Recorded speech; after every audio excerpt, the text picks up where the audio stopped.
What's good, y'all? It's kingtise. Welcome back to Throughout the Association. And envelopes coming in the mail. Let her open them, hoping for the Knicks to win. Ain't no telling, man. I'm so amazed by the reaction of New Orleans winning the draft lottery last night. It's getting ridiculous. Now, New Orleans won the first pick in this year's draft, followed by Memphis at 2, the Knicks at 3, LA at 4, and the Cavaliers at 5th.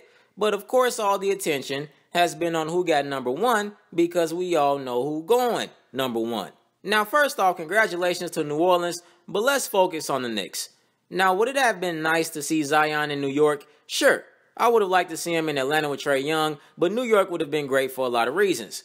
But why is y'all talking as if the Knicks didn't have a 14% chance to win number 1 along with 2 other teams? Y'all talking like the Knicks had a 90% chance of being number 1. And some of y'all blaming the Knicks for being number 3. They had nothing to do. This is a randomized selection. Then secondly, if I didn't know the draft selection and just listened to the reaction from today and last night, you would have thought the Knicks got the 12th or 13th pick or something.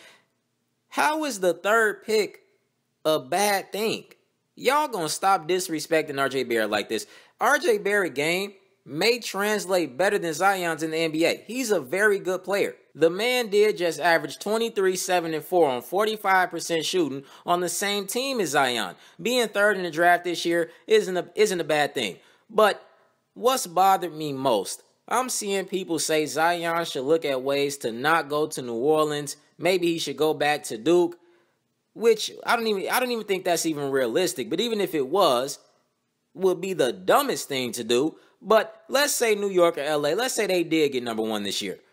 He might have been on New Orleans anyway because they would have tried to trade him. Y'all trying to tell me an 18-year-old who's never played a game in the NBA, it's not even the draft yet, before even going into the draft, he should try to force decisions to be made about matters he really has no choice in. What?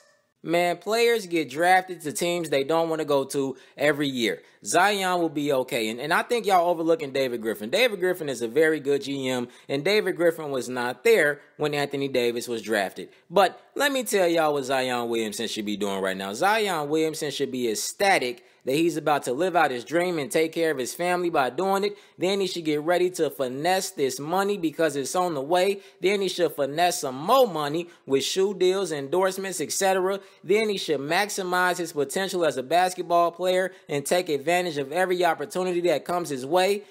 And then he should fulfill his obligation in his contract with New Orleans and see where you are from there. Would Zion like to be somewhere else? I'm sure he would, but New Orleans now has about 5 years to change that. I know a lot of y'all would like to see Zion in some mega market, but if you had it set in your mind that Zion was going to New York or LA, etc., that's your damn fault. You gonna have to wait now until he's a free agent, which will be about 7 years from now. If Zion wasn't happy last night, he will be when he see that money. I am very interested to see what LA do with that number 4 pick, though. What you guys think about this? And definitely subscribe.